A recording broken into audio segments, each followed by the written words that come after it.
Oui, absolument. En fait, on est plutôt dans une phase de diminution. Donc, on est passé de 1070 cas la semaine dernière, parce qu'on a corrigé légèrement les chiffres, à 734 à ce jour cette semaine. Donc, évidemment, c'est très encourageant. Tous les taux, les critères autres diminuent. Le taux d'incidence qui passe en dessous de 200 à 194 pour 100 000 habitants. Le taux de positivité qui passe de 22,5 à 19,11.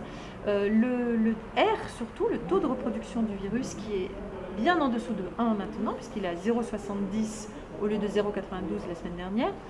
Mais bien sûr, ça nous permet d'espérer que ça va encore diminuer la semaine prochaine, sous réserve qu'on continue comme on le fait aujourd'hui. Absolument, c'est ce que j'allais dire, c'est qu'effectivement, le taux d'incidence en revanche des personnes âgées, aujourd'hui, des plus de 60 ans, est supérieur au taux d'incidence de la population générale, c'est-à-dire au-dessus de 200 pour 100 000 habitants. Ça m'inquiète beaucoup, parce que ce sont les personnes qui sont les plus vulnérables, qui souvent ont d'autres maladies, et donc ce sont des personnes qui produisent des cas graves et d'hospitalisation. Et on voit que malgré la diminution de l'épidémie, on a une tension hospitalière qui reste très élevée, en raison du fait que les gens restent longtemps à l'hôpital pour le Covid, c'est-à-dire bien 3 semaines, et d'autre part, il y a toujours des entrées. Et cette semaine, on a eu 82 entrées à l'hôpital, ce qui évidemment est important, avec 32 seulement sorties à la maison en voie de guérison, et d'autres sont sortis en service de soins et de réadaptation, mais en nombre insuffisant pour être au-dessus du nombre d'entrées. Voilà. Donc ça va encore... Si encore on diminue, l'épidémie diminue, la tension hospitalière va encore durer au moins 15 jours, parce que même si on diminue, on reste à 700 nouveaux cas par semaine, ce qui est évidemment très important et ce qui génère des cas graves qui nécessitent des hospitalisations.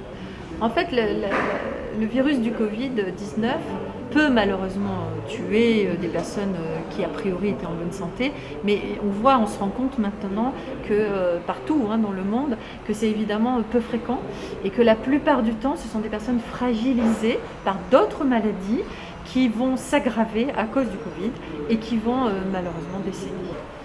Écoutez, moi je sais que je suis allée visiter l'unité tenue par le service de santé des armées. C'est une unité qui est bien en lien étroit bien sûr avec le reste de la réanimation. Ils font des staffs communs, ils travaillent ensemble, ils s'entraident évidemment lorsque c'est nécessaire. Pour ce qui est des réservistes sanitaires, ils sont répartis un peu partout dans les services, donc évidemment ils renforcent tous les services, que ce soit au CHU d'ailleurs. Et je tiens à dire que les autres hôpitaux apportent fortement leur contribution, le CHBT, mais aussi la clinique des Eaux Claires et les autres, la polyclinique avec la dimension maternité de dames qui parfois peuvent avoir le Covid, ou bien les autres établissements dans les suites de soins et de réadaptation. Donc tous ces établissements-là sont mobilisés et se coordonnent ensemble.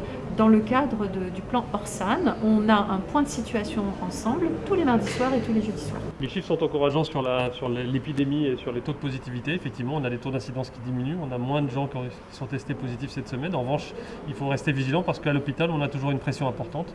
Il y a beaucoup de gens qui sont rentrés à l'hôpital cette semaine. Il y a beaucoup de gens qui sont en réanimation. Et donc, il faut être vigilant, notamment sur les plus fragiles.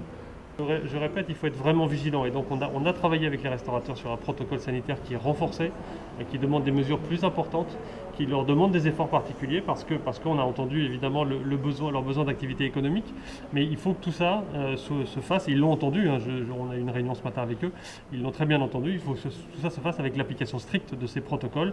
Il y a moins de gens qui seront admis dans les salles, il faudra préciser à l'entrée de la salle combien il y a de personnes peuvent être admises. On préconise de faire des réservations par internet ou par téléphone avant. Ça permettra d'ailleurs de laisser ses coordonnées tout de suite, puisqu'on va avoir besoin de laisser dans un carnet de contact l'ensemble des coordonnées des clients qui sont venus.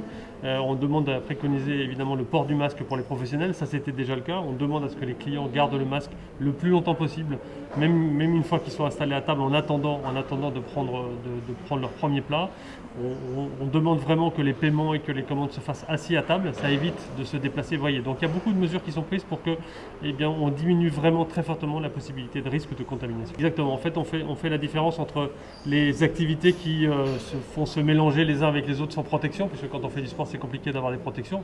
Pas en plein air cette fois, mais vraiment dans des salles fermées. Et donc je préconise que ne soient pas autorisés les sports collectifs dans les gymnases ou dans les salles de sport. En revanche, toutes les pratiques individuelles vont être désormais possibles. C'était fermé comme vous le savez. Le juge m'a demandé de préciser les éléments, donc je le fais. Sport individuel, pratique individuelle possible, pratique collective interdite. Toujours le huis clos, on est dans une phase, je vous ai dit que les signes étaient encourageants. Pour autant, on a toujours de l'inquiétude, on a toujours beaucoup de gens à l'hôpital et puis on a toujours un taux d'incidence qui est presque à 200, donc ça veut dire que c'est toujours très élevé. On a 700 personnes qui ont été contaminées cette semaine, en tout cas testées positives cette semaine. Donc il faut encore qu'on garde les efforts constants. On a encore besoin de tout le travail qu'on a fait, de garder les mesures au moins jusqu'à la semaine prochaine. On fera le bilan dans une semaine et on verra si on est toujours sur un signal aussi positif. En fait, toutes les semaines, c'est maintenant, on en a pris l'habitude. Toutes les semaines, on regarde les chiffres, on se retourne on voit l'évolution des chiffres et on regarde s'il faut adapter les mesures dans un sens comme dans l'autre. C'est important de le dire. Tous les efforts que nous faisons en ce moment collectivement, que chacun fait aussi individuellement, ils doivent servir pour qu'après on abaisse la pression qui sera mise sur toutes les contraintes de nos concitoyens. Et les 3 semaines que j'ai données, ça fait 2 semaines qui viennent de s'écouler. On a une semaine devant nous encore, donc on se donne rendez-vous dans la dernière semaine de ces 3 semaines.